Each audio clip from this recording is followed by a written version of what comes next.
Hello, everyone. So, in this video presentation, I'll be explaining about fiscal and monetary policy in Indonesia's strategic and priority sectors under President Prabowo. Here we'll specifically talk about infrastructure spending multiplier, effects on employment and growth. My name is Daifan Atala Andalubis. I am an MSM student at ITB, and here I'll be presenting to you for my final exam. So before we start, I'm going to talk to you about the core problem, um, which is a very simple problem, but it's actually quite serious. That growth in Prabowo's era recovered sharply, but the problem here is that uh, unemployment did not. Now, that here is what we're going to talk about, which is jobless growth, and it creates both economic and political risk if it's left uncorrected. So Indonesia's economy pulled off a dramatic turnaround in 2025 ever since Prabowo um, run for office. And with a GDP growth that shifted from a contraction of 1.38% in quarter one of 2025 to 5.49% by quarter three. So under standard macroeconomic logic, this kind of rebound should reduce unemployment logically. But instead, we have unemployment that rises from 4.76% to 4.85%. That's the here, 0.09%. So that is what we call a jobless growth signal. And the key here is not to stop infrastructure spending and such, but is to redesign the policy to be more labor augmenting, such as tax incentive, which pivots to reward job creation instead of just capital, and skills training that must become demand driven. So we're going to talk about why this sector is strategically important for Indonesia's growth and stability. So this paper frames infrastructure as a linchpin, uh, because Indonesia economy is structurally fragmented into high logistic costs. I mean, we are a GDP, sorry, we are a archipelago after all, uh, right? And logistic cost here is described as being around 23% of our GDP, which is nearly double the key regional competitors, which is only like 12 to 14% range. So it's basically a permanent distance tax across our archipelago. Second, the infrastructure is a prerequisite for hilirisasi. So this means the downstreaming strategy that process raw material domestically. So we highlight here that the energy-intensive industrial projects like smelters require massive reliable power, and global investor is starting to increasingly care about our energy source due to ESG constraint. And lastly, infrastructure spending is also a macro stabilization tool. So pipeline and public projects help sustain aggregate demand during the global volatility, acting as a counter-cyclical buffer. So in this framing, the infrastructure is strategic because it can flatten supply constraints, support industrial deepening, and stabilize demand all at once. So here, there's a strategic pivot. So it's a change in strategy, right? So the earlier era, Jokowi's era, they more focus on basic connectivity. So it means that it's a meaning like more broad welfare infrastructure, like major roads and maritime logistic routes, right? So the 2025 direction in Prabowo's era, uh, we here he focused on what we call productive connectivity. So here, productive connectivity. So productive connectivity here means the infrastructure is designed to power production, industrial zones, um, yeah, production systems directly, such as high voltage grids, dedicated logistics for food estates and industrial port upgrades for special economic zone, especially in Eastern Indonesia. So the economic logic here is that roads alone do not create industrial competitiveness, right? So if input costs, especially in energy and logistic, remains expensive, uh, yeah, you must shift the priority to invest more in infrastructure that reduces production costs and support industrial supply chains. All right, so here in the slide, we show how the recovery happened mechanically. So, sorry, heck, again, here's the data. So you can see here that from the quarter one, uh, the government spending it constantly rises from 620 to 686 786 to 827 in quarter three. And also the investment also rises. The investment is from 1,514 to 1,679 to 1,690. So all this increase in government spending and investment actually have a effect on the GDP growth. So I said before that back in Q1, the GDP is minus 1.38, right? Contraction, which increased in quarter two to minus 0.33, and which in quarter three we have this number, which is like 549%, which is a very high increase there from Q2. So the fiscal impulse clearly worked in a narrow sense. It pushed the aggregate demand back up and output recovered fast. So here we also note that the monetary conditions eased across the same period, right? With the policy rate moving from 5.75 to 5%, which supports conditions. But the core point here is that the short run output response to fiscal expansion is very strong. Now here where we hit a paradoxical problem. So we'll use Okun's law, which says that when growth runs above the potential unemployment, run above potential unemployment should fall, right? So we'll frame it as a clean test. So growth surged massively, yet unemployment increased from 4.76% to 4.85%. So we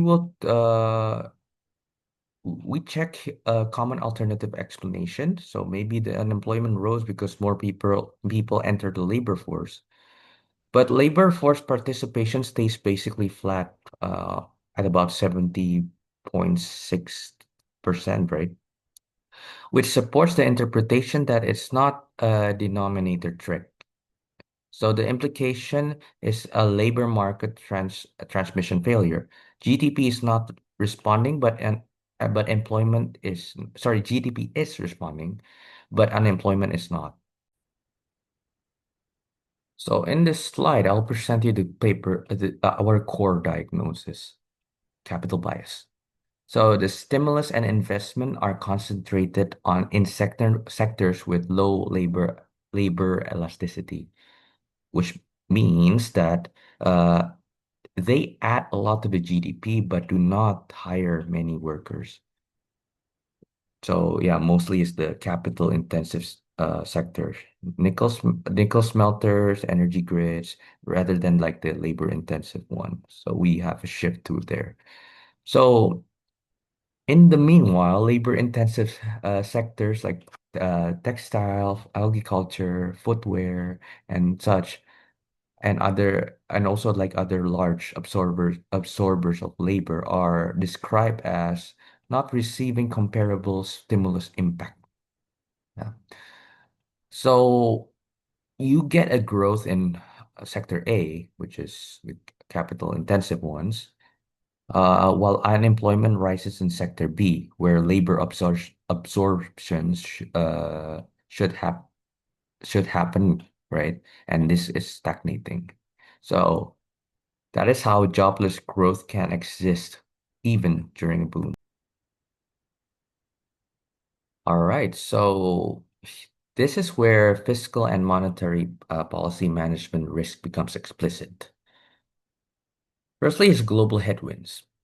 So here we argue that the world is in a restrictive rate environment, right? So higher for longer, which raises the cost of debt for infrastructure financing. Then comes the classic emerging market risk, like a sudden stop. So if deficits widen too aggressively, foreign investor can pull capital, triggering currency depreciation and imported inflation, forcing back it, forcing the central bank into tightening, even if domestic condition needs support. That's a direct fiscal monetary conflict risk. Now for the domestic rigidities, this way, okay? Sorry. So for the yeah. We emphasize that the fiscal space is constrained because much of the APBN is legally pre-allocated. It explicitly notes constitutionally mandated education spending at 20%, alongside health spending and large regional energy subsidies. Sorry, large regional transfers, plus political and fiscal burdens of these subsidies, right? So directionally, capital spending has a ceiling. Then there's efficiency. A high ICOR above 6 implies investment is not converting into growth efficiently. Consistent with institutional bottlenecks like land acquisition delays, procurement issues, and such, right? So the risk is large spending procedure, weaker than expected outcomes. So our stance here is not austerity. So if growth can be bought without jobs, that is a fragile growth model. So we propose here a three-part fix. So we redesign the infrastructure spending, right? Sorry, uh, redesign infrastructure spending rules so labor benefits are built in, redesign tax incentives so investor have a reason to hire, and redesign skills policy uh, so workers can actually match the new industrial demand. So we go for our first recommendation, which is to mandate labor augmented feeder networks, right? So it's essentially a fiscal rule for job creation. For every capital-intensive mega project, we propose allocating a fixed percentage of the budget. The slide here gives that an example of 15% labor-intensive feeder, right? Mm, for infrastructure, right? So the examples here are practical, right? Rural roads that connects villages to highways, local irrigation canals, and village level utility upgrades. The economic idea is straightforward. If mega project mostly purchases machines and specialized contractors, feeder networks spread spending into local labor markets. This directly targets employment transmission without abandoning industrial infrastructure. So for our second recommendation, uh, it changes the incentive structure. So we argue that the current tax holiday approach rewards capital investment value, which can unintentionally encourage automation and premature deindustrialization. So the proposed reform is to switch the metric from capital value to jobs created. Uh, this slide's example structure is instead of invest in X, right, rupiah to get Y years, and the logic is sorry, uh, ins instead of investing X rupiah to get Y years, it becomes create X permanent job to get Y years. You can see in the slide here. It's from investment in the first one there, and to create job creation. So they could have a incentive to uh, for people to create jobs using tax as the tool. So the logic here is to force more labor-friendly technology choices and business model selection, correcting capital bias directly through fiscal incentives. So the third recommendation here is to address the labor mismatch, right? Uh, our claim is that if the growth is strong but unemployment persists, one plausible mechanism is that the new sector requires specific technical skills while unemployed workers do not have them. Like, for example, the shift from hard labor work into more skilled working conditions such as soft skills, coding, and whatnot, right? So instead of routing funding mainly through the government training centers that can be outdated, we propose vocational vouchers given directly to unemployed individuals, right? So they give them free training, basically. So these worker could use that voucher to buy training, but it's kind of free because you get the vouchers, right? From certified providers or fund apprenticeship. They will get certified for it, and it could help them create more jobs and to from a uh, shift of skills, basically. So the point is, demand-driven matching uh, t- by training is pulled by what industry actually needs right now. As you could see here in this graph, basically. They're given a voucher, worker chooses relevant demand, but it has to be relevant. Sorry about that. Let me repeat. So basically, like the one in this basic graph that I showed here, government will give voucher, which the worker chooses relevant demand driven training. Basically, uh, it's a list, of what the industry need. They could go to a private training provider or a company apprenticeship using the voucher before, which resulted in a skilled worker with high demand job, basically reskilling. So, in this slide, we visualize the intended new equilibrium. So, smart fiscal stimulus is redesigned to produce labor augmented investment, which leads to GDP growth and job creation, right?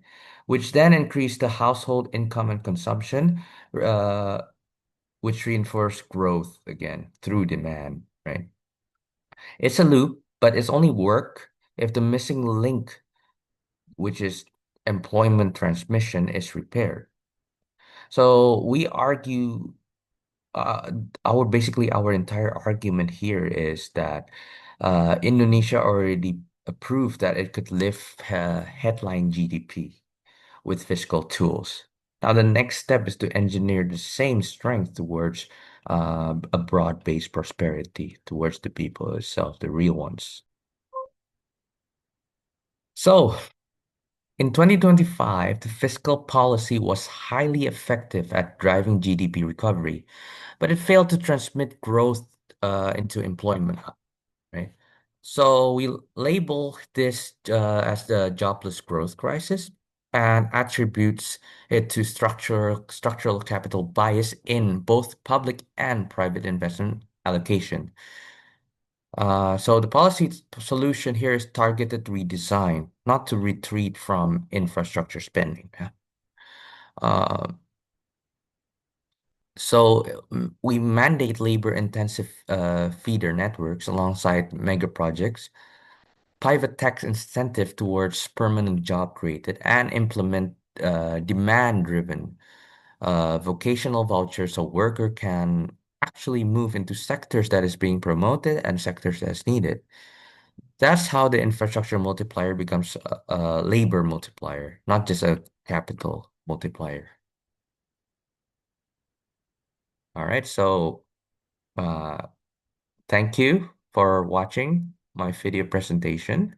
I hope this creates an inspiration for anyone watching. Thank you.